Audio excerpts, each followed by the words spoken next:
Warning, this game is freaky, fucked up, weird, and full of jump scares, and gets your adrenaline going from time to time. So here is the horror game, Haunting Grounds. Haunting Grounds is a survival horror what plays a lot like Clock Tower or Resident Evil 3 Nemesis.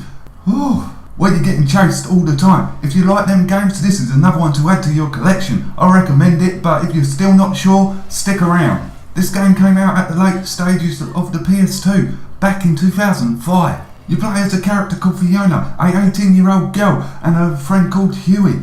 The story is about Fiona wakes up from a car crash being held prisoner in a fucked up castle with psychopaths who all have their own fascination with Fiona. I'm going to get more into the story than that. It will spoil it. The story will unravel as you play. And what a story it is! The graphics look beautiful for its time. To the cutscenes, to the gameplay, to the characters and the textures throughout the castle. Even the shadows. Spot on. There's really nothing more than I can say about this. I'm surprised that they pulled this off on the PS2. That's how remarkable they are. Haunting Grounds is a third-person survival horror with the element of the fixed camera mechanic, with small puzzles, nothing too hard to solve, and running away from your stalker and hiding as they pass, but be careful, sometimes they might find you. And giving commands to Huey to get stuff where you can't go, and get key items, and give you time to hide when you command him to attack your enemy. You can call him where he does like to wander off, or make a fuss of him when he's done good, or you can tell him off when he's been a little shit.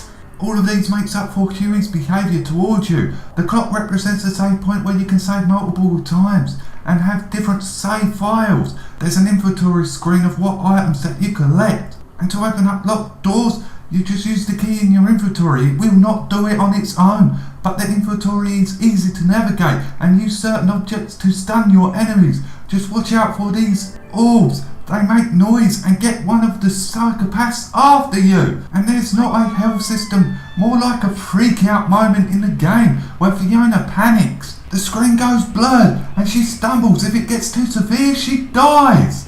Prepare to die a lot throughout this game where there's traps that instantly kill you. And throughout the castle, I can't forget about the hidden collectibles. The soundtrack is unforgettable. It adds to the horror feel, especially at times when you get a stalker after you. It gets louder as they get near you and gets softer when they go away from you.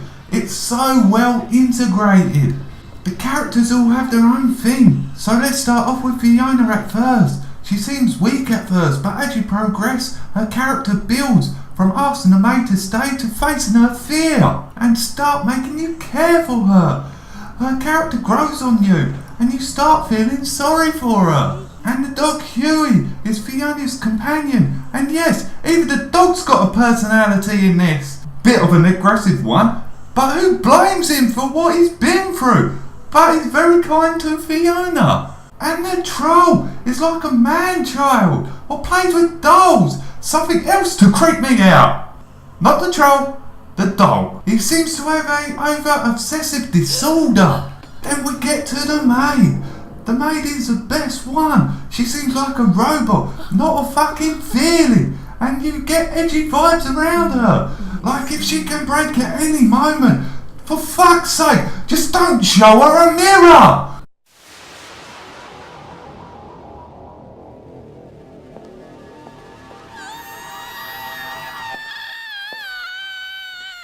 There's a mystery person and the old man, but I can't go into them as much as the others because it would ruin the story. Each character is unique and well thought out. Once when you get to know these characters, you're not going to forget them. And now we get down to the voice acting. It's done so well to each character. You can tell without seeing the character which character it belongs to. When it needs to be creepy, it will be creepy. And it adds to the environment to freak you out. And this game does a superb job of doing that. But the best one is definitely the maid. She seems like a robot until you hear that laugh. I clocked on around about 12 hours to complete, but it depends when you get the gate key and when you choose to use it to get one of the endings. I did not use it until I explored and looked more into the story. So if you want to get more out of the game, don't use the key right away.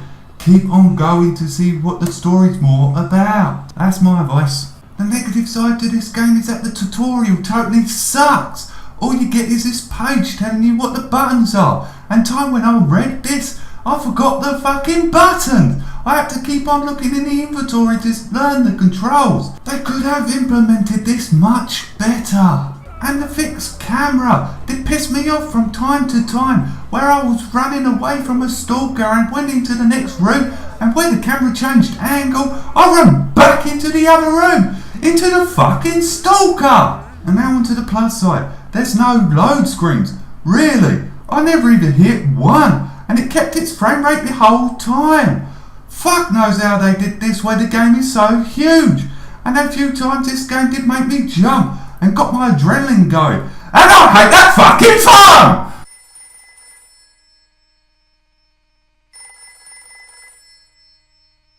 All the characters are memorable. There's no way that you're gonna forget them after when you complete the game. They creep me the fuck out, and the alternate endings, they went full out on this game.